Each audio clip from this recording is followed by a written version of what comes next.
समस्त को मो तरफ नमस्कार। मु गोविंद फिजिओ। आज आम जाना फ्रैक्चर स्टिफनेस को केमी आम फिजियोथेरापी द्वारा ट्रीटमेंट करवा। आउ फिजियोथेरापी ट्रीटमेंट कले निहाती 100% क्योर हो। ओके ठीक अच्छे चलते आम जाना फ्रैक्चर स्टिफनेस रे आम केमी फिजियोथेरापी ट्रीटमेंट बा वैक्स थेरापी आम करवा। फ्रैक्चर टी आम बुझा जब देखो फ्रैक्चर टा केमी टिबिया बोन टी आउ से प्लेट लगी नोटबुल लगी सर्जरी होती। आम चलतु जो स्टीव होती से स्टीव टाक आम केमी फिजियोथेरापी द्वारा आम फ्लेक्सिबल कर मूल स्टेज को आम आनीपर। प्रथम आम वैक्स टी को वैक्स हीटर द्वारा तराला जाइए गरम कराई। गरम हेले कौन हुए ना यहाँ महमटी आम मेडिकेटेड महमटा आमर मेडिकेटेड महमटा को आम हीटर द्वारा आम गरम कर देचे।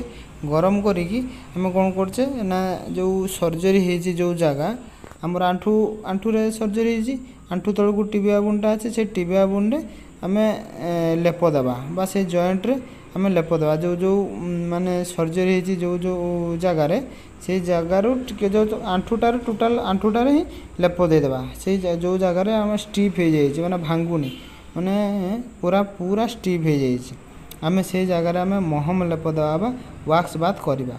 वैक्स बात कले कौन हम ना वैक्स बात कले जॉइंट टाकू माने कौन कर सी माने कौन फ्लेक्सिबल करदेव आउ जो स्वेलिंग थी फुली थी से फुलाटा भी कमेदेव आउ हूँ बथाटा भी से कमेदेव। आउ आम जो महमटा देवा महमटा देले कौन हुए ना महमटा देला माने से एक्सरसाइज कला बेलू माने माने पूरा लूज हो जाए तो आम एक्सरसाइज करवाटा बहुत सहज हुए है। आउ निहाती आम देखी नियंतु महम सेकटा को केमती दिया होची। महम सेकटा को दिया हुए एथि ना माने स्टिप टाकू से रिलीज करिवो हैला। आउ आम एक्सरसाइज करने आमको इजी हम बा फ्लेक्सिबल करने को आमको इजी हम। आउ महमटा देला बेलू देखिए मोटा लेपर देव पड़ो बा मोटा मोटा पूरा माने तार उपरे मोटा लेयर देवा पड़ो ना पतला देला माने से फ्लेक्सिबल बा आमर कौन स्टिफनेस टाकू से ठीक से रिलीज कर पारिबन। तेणुक मोटार देले से आमर जो बाष्पटा बा ता भितर मेडिकेटेडटा धीरे धीरे उषुम होगी से मसल पूरा भितर को पर्यंत से गरम सेकटा जीव। आ गोटे इम्पोर्टाट कथा हूँ आप वीडियो देखुं किंतु सब्सक्राइब करना टे सब्सक्राइब करूँ। सब्सक्राइब कले ही मुझे नुआ नुआ वीडियो आनिबी ना तेणुक सब्सक्राइब करूँ लाइक करूँ शेयर करूँ कमेंट करूँ है कि जार प्रॉब्लम अच्छी भी मत सब्सक्राइब माने कमेंट करूँ मुझे निश्चय आपन को साहाय्य करी एवं सहयोग भी करी। आउ आपन कौन माने कौन प्रॉब्लम होती से विषय में सॉल्यूशन ही देवी है। आपन सब्सक्राइब टे करूँ सब्सक्राइब कर शेयर करूँ। ओके ठीक अच्छे चलतु महमटी सरीनी महमटी पूरा मोटा को बहलिया करके दिया होची।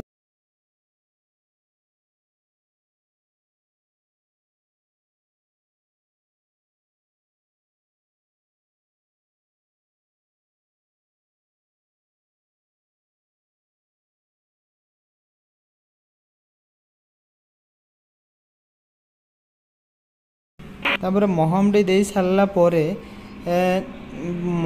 उपरटा पूरा ठंडा हो पाखापाखि 15 मिनट पाखापाखि रहिले से धीरे धीरे धीरे धीरे ठंडा हो से ठंडा हेले तापरे से महमटी को खुली दिया जाए बा महमटी रिमूव कर दिया जाए। महमटी रिमूव कर सारा आम एक्सरसाइज आरंभ करवा। ठीक अच्छे।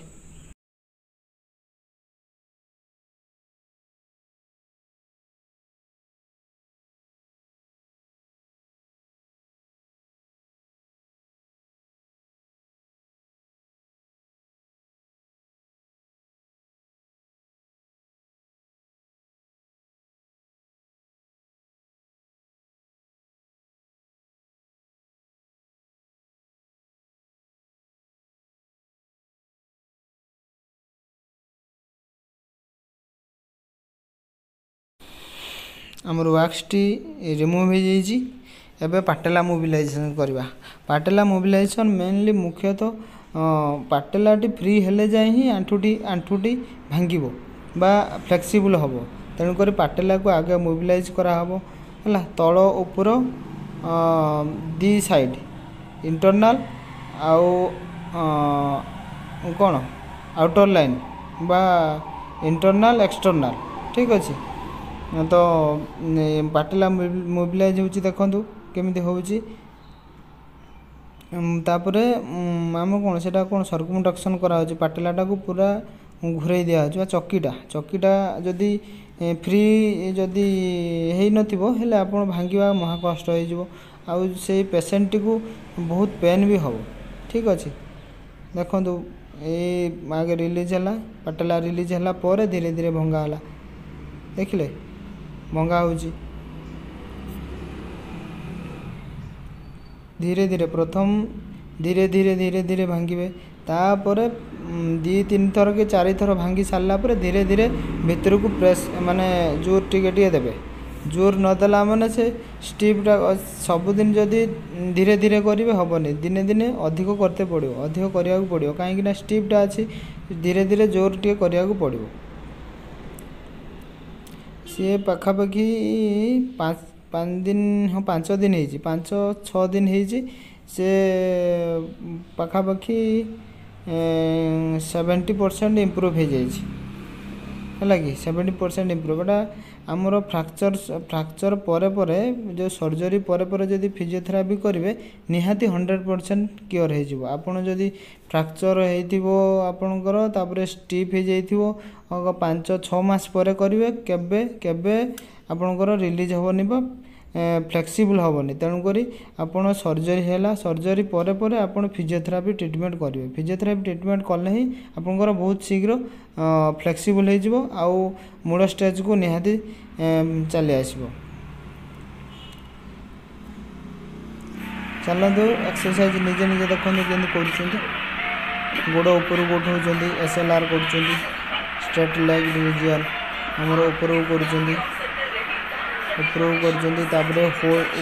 रखिए होल्ड करेंगे रखिए देखिए होल्ड कले कि थरब देखिए मैंने क्वाड्रिसेप मेनली क्वाड्रिसेपटा हूँ कौन हुए आमर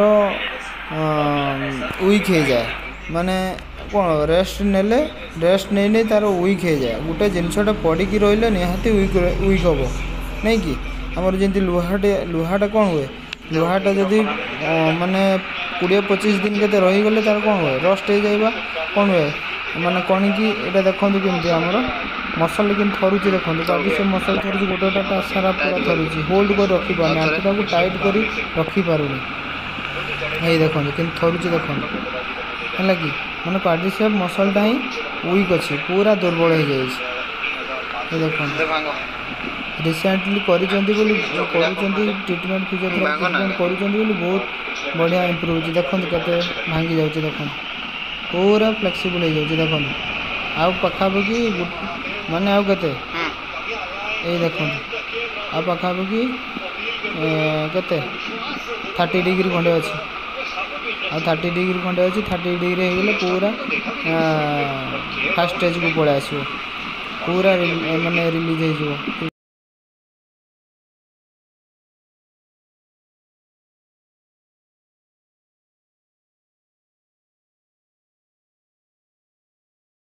देखो सेकेंड एक्सरसाइज देखो केंदी होउची आपणकर बेड रे बसीजे बेड रे बसिकी पूरा गोड़टा को सीधा कर आंठुटा को टाइट करेंगे आंठुटा को टाइट करी 20 सेकेंड ऊपर रखिए होल्ड करी पादटी को पूरा निज आड़ को भिड़े है कि यहाँ देखो केमी कर देखो एमती ही करेंगे फ्रैक्चर रे आपण फ्रैक्चर केस रे केबे नेग्लेक्ट करेंगे जदि सांगे सांगे फिजियोथेरापी ट्रीटमेंट करदे निहाती 100% क्योर हो। ठीक अच्छे आपण तो वीडियो देखिले जदि वीडियोटी भल लगुच ताले कमेंट करेंगे शेयर करेंगे और सब्सक्राइब करदे। ठीक अच्छे रहुची देखा नेक्स्ट वीडियो रे नुआ एपिसोड रे समस्त को मो तरफ नमस्कार रहुची। जय जगन्नाथ।